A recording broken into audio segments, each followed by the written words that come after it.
మన రక్షకుడును ప్రభైన యేసుక్రీస్తు నామమున నా శుభాభివందనాలు.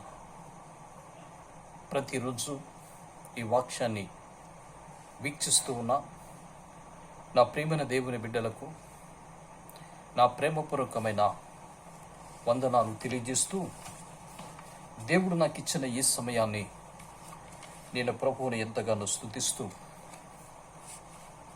మరొక తరుణం ఆయన లేఖనాన్ని పంచుకోవడానికి మీ ఎదుటికి రావటానికి ఈ సమయాన్ని దేవుడు నాకు ఇచ్చాడు.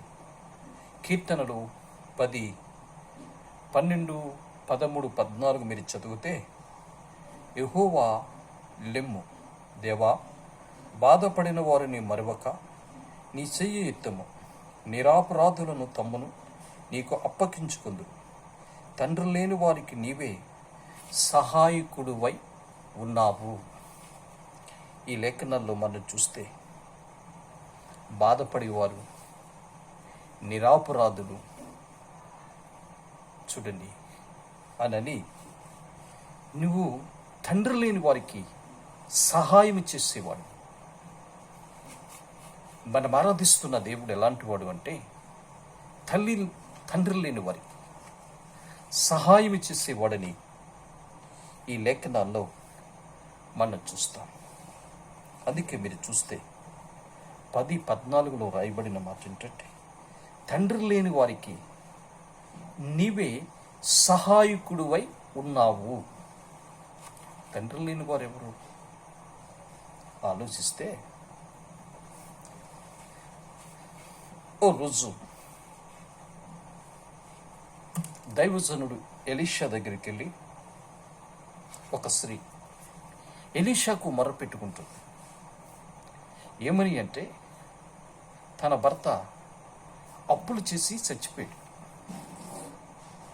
చచ్చిపోతే ఈ అప్పుల వాళ్ళు ఆ గృహానికి వచ్చి, ఇప్పుడు ఆమెకి 2 పిల్లలు. ఒక ఆయన వచ్చి అంటాడు, అమ్మా, నీ భర్త నాకు చాలా ద్రవ్యం ఇవ్వాలి, ఇదిగో నీ పెద్ద కొడుకుని తీసుకుని వెళ్ళిపోతున్నాను అని ఒక ఆయన అన్నాడు.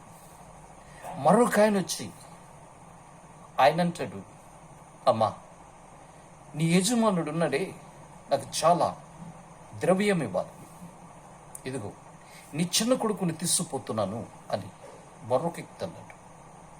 పెద్దవాడిని ఒకడు తీసుకుపోతుంటే, చిన్నవాడు మరొకడు తీసుకుపోతూ ఉంటే, భర్త శవం కళ్ళ ముందే గుమ్మాల్లో ఉంటే ఆలోచించాలి.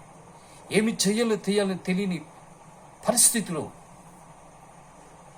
ఉన్న ఆమె దగ్గర దైవజనుడైన ఎలీషాతో చెప్తుంది, అయ్యా, నా యజమానుడు ఉన్నాడే, అప్పులు చేసి చనిపోయాడు.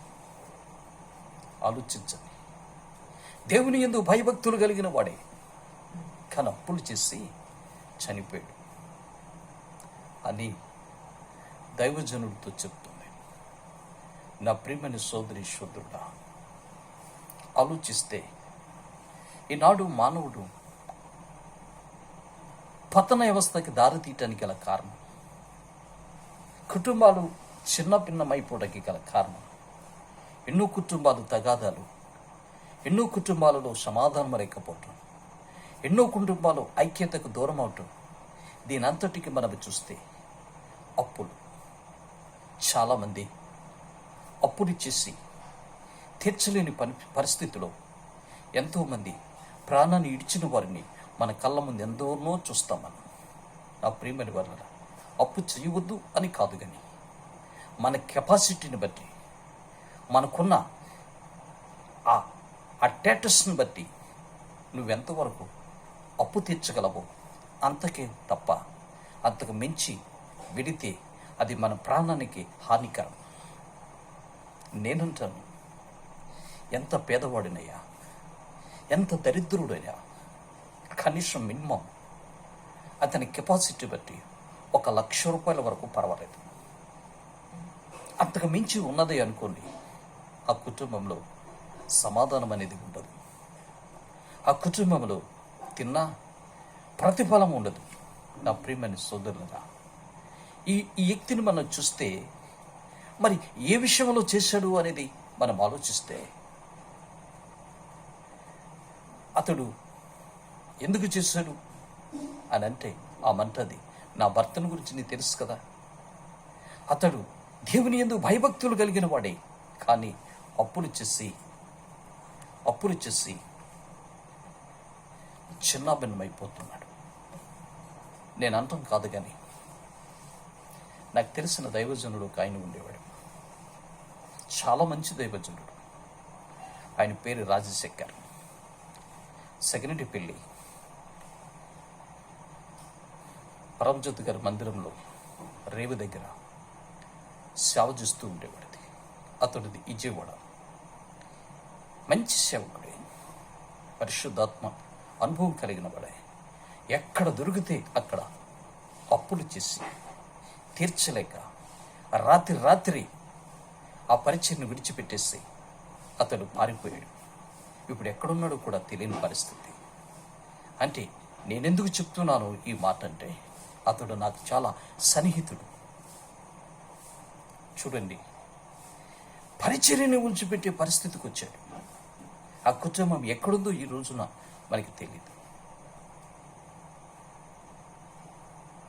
ఒక ఆయన నా యొద్దకు వచ్చి ఎస్ఎన్న గారిని డేట్లు ఇమ్మని బ్రతిమలితే ఆ కాలేజ్ గ్రౌండ్లో డేట్లు ఇప్పించాం. అప్పు చేసి బ్యాంకులో డబ్బు దొంగతనం చేసి మీటింగులు పెట్టాడు. ఎవడు పెట్టమన్నాడు? ఆ పెట్టిన వ్యక్తి చూడండి, ఆ బ్యాంకులో దొరికిపోయాడు. మల్కీపురం కాలేజీలో, మల్కీపురం బ్యాంకులో పనిచేశాడు. దొరికిపోయి 20 లక్షలు తినేశాడు. అడ్రస్ లేకుండా వెళ్ళిపోయాడు. ఎక్కడున్నాడు, ఉన్నాడు చచ్చాడు కూడా తెలియని పరిస్థితి. ఎందుకు నేను మాటలు చెప్తున్నాను అంటే, ఏమంటుంది దైవజనుడితో, ఎలీషాతో అంటుంది, అయ్యా నా భర్త దేవుని యందు భయభక్తులు కలిగిన వాడే, కానీ అప్పులు చేసి చచ్చిపోయాడు. ఇప్పుడు నా 2 కొడుకులు తీసుకుపోతున్నారు అని అంటూ ఉంటే ఎలీషా అంటాడు, అమ్మా మరి నా వల్ల నీకేం సహాయం కావాలి అని అన్నప్పుడు, నీ ఇంట్లో ఏముంది అన్నప్పుడు, నా ఇంటిలో నూనె కూడా తప్ప ఏమీ లేదయ్యా అంటే ఆలోచించండి. వెంటనే దైవజనుడు, ఆమె, ఆ 2 కొడుకులు ఇంటిలోనికి వెళ్ళి తలుపు వేసి రహస్యమందున్న దేవునికి ప్రార్థన చేయటం ప్రారంభించారు. రహస్యమందున్న దేవునికి. నీ సమస్య ఏదన్నా ఉందే అనుకో, నీకు అప్పులే ఉన్నాయి అనుకో, నువ్వు బాధల్లోనే ఉన్నావనుకో, కష్టాలని కొలుములోనే ఉన్నావనుకో, శోధన గుండా వెళ్తున్నావే అనుకో, ఆర్థిక చేత కుంగిపోతున్నవే అనుకో, రోగాల మహిమలో నానేవాళ్ళు లేని పరిస్థితిలో నీ ఉన్నా, ఎవరికి చెప్పినా నిన్ను అవమానపరిచేవారే తప్ప, నిన్ను హేళన చేసేవారే తప్ప సహాయం చేసేవారు ఎవరూ ఉండరు. సహాయం చేయాలి అని అంటే ఒక ఆయన ఉన్నాడు. ఆయన పేరే నజరేయుడని యేసు.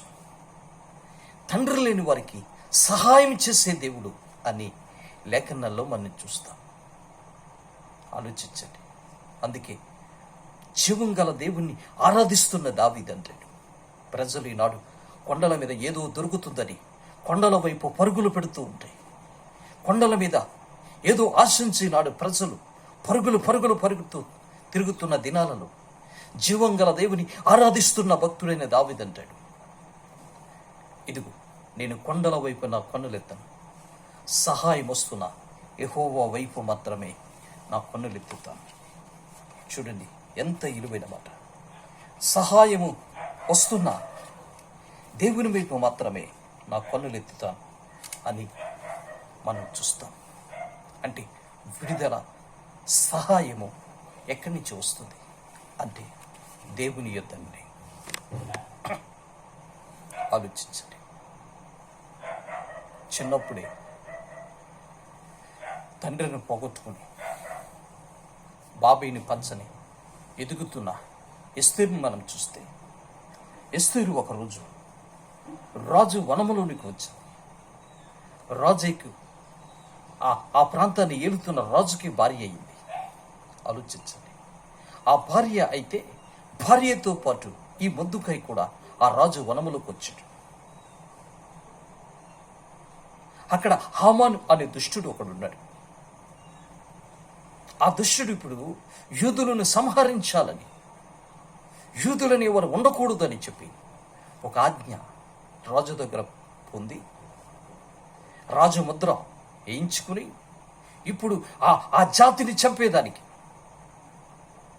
ఆ కులాన్ని చంపేదానికి, క్రైస్తవుడని వాడు ఉండకూడదని ఒక ఆలోచన కలిగిన వాడై ఇప్పుడు రాజు దగ్గర ఆజ్ఞ పొందాడు.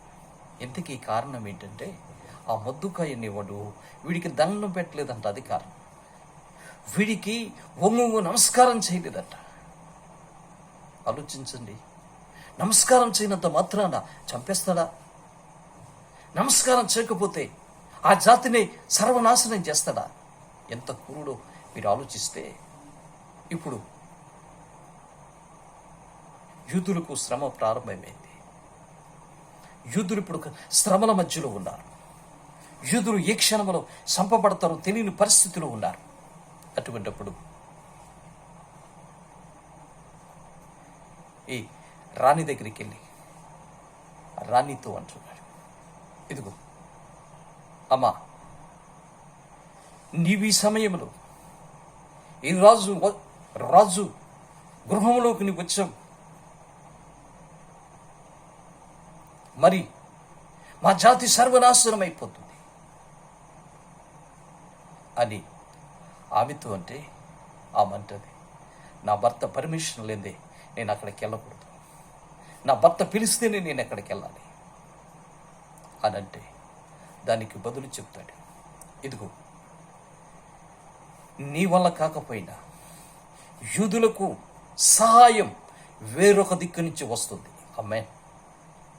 విడుదల సహాయము నేను నమ్మిన దేవుని యొద్ద నుంచి వస్తుంది అని మొద్దుకాయ గోనుపట్ట కట్టుకొని ప్రార్థించినట్లు మనం చూస్తాం. బుడుదులో కూర్చొని ప్రార్థించేసినట్లు లేఖనాల్లో మనం చూస్తున్నాం.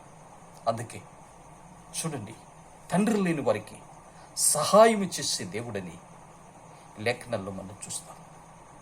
అప్పుడు ఈ వెంటనే వీళ్ళు నలుగురు కలిసి ఆ గదిలోకి వెళ్ళి ప్రార్థన చేస్తుంటే ఆకాశంలో నుంచి మనసు వలె కుండలు సమృద్ధిగా నింపబడ్డాయి.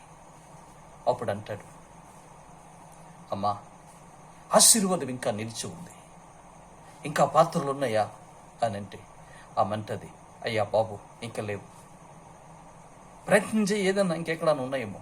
లేవయ్యా, అందరూ గృహాలకు వెళ్ళి తెచ్చిస్తాను, ఇంకెక్కడా లేవు. చూడండి, లేవు అన్నప్పుడే ఆ సహాయం అనేది నిలిచిపోయింది. దేవుడు ఇవ్వదలుచుకుంటే, దేవుడు ఇవ్వటం ప్రారంభిస్తే అది కంటికి కనబడవు, చెవి కనబడవు, హృదయానికి గోచరము కానివి. దేవుడు మనలను ధనవంతుడిగా చేయటానికే ఈ లోకానికి దరిద్రుడుగా వచ్చాడని అపొస్తలుడైన పౌలు మాట్లాడతారు. నా ప్రియమైన సోదరులారా, దండం పెట్టి సేవకుడుగా మనం చూస్తున్నాం. నీకు సమస్య వచ్చినా, శోధనే వచ్చినా, శ్రమల గుండా నువ్వు వెళ్తూ ఉన్నా, నీవు మోకరించి ప్రార్థన చేసే అనుభవంలో నీకు వస్తే దేవుడు నీకు సహాయం, విడుదల దేవుని యొద్ద నుంచి వస్తుంది అని నువ్వు మర్చిపోవద్దు అని దైవసేవకుడుగా మనం చూస్తున్నాం. మీ కుటుంబాలు అలా దీవించండి, దేవుని మీద ఆధారపడండి, దేవుని యందు విశ్వాసం ఉంచండి, దేవుని యందు నిరీక్షణ ఉంచండి. దైవజనుడు అంటాడు, అమ్మ, ఈ నువ్వు నమ్ముకుని అప్పులు తీర్చుకో, క్షేమంగా బ్రతుకొని చెప్పి దీవించి వెళ్ళినట్లు మనం చూస్తాం. దేవుని విడుదల, దేవుని సహాయం ఆయన యొద్ద నుంచి వస్తుందని విషయం మర్చిపోవద్దని నా 2 చేతులు జోడించి నేను మనవి చేస్తున్నాను. ప్రభువు మీద ఆధారపడండి, ప్రభువు మీద విశ్వాసించండి, ప్రభువు మీద నమ్ముకోండి. దేవుడు మీ కార్యాలు చేస్తాడు. దేవుడు మిమ్మల్ని, మీ కుటుంబాలు దీవించును కాక. ప్రేమ నమ్మకమైన తండ్రి, ఆశ్చర్యకురుడా, కొన్ని నిమిషాలు నీ పక్షాన్ని నిలబడటానికి మీరిచ్చిన ఈ సమయాన్ని బట్టి స్తోత్రాలు. ఈ వాక్యం ఇచ్చిస్తున్న బిడ్డలందరినీ దీవించు. మీ రస్తపు నీడలో కాసి కాపాడి సహాయం, విడుదల చేయమని యేసుక్రీస్తు ఉన్నత నామములో ప్రార్థిస్తున్నాను తండ్రి. ఆమేన్. దేవుడు మిమ్మల్ని, మీ కుటుంబాలను దీవించునుగాక. ఆమేన్.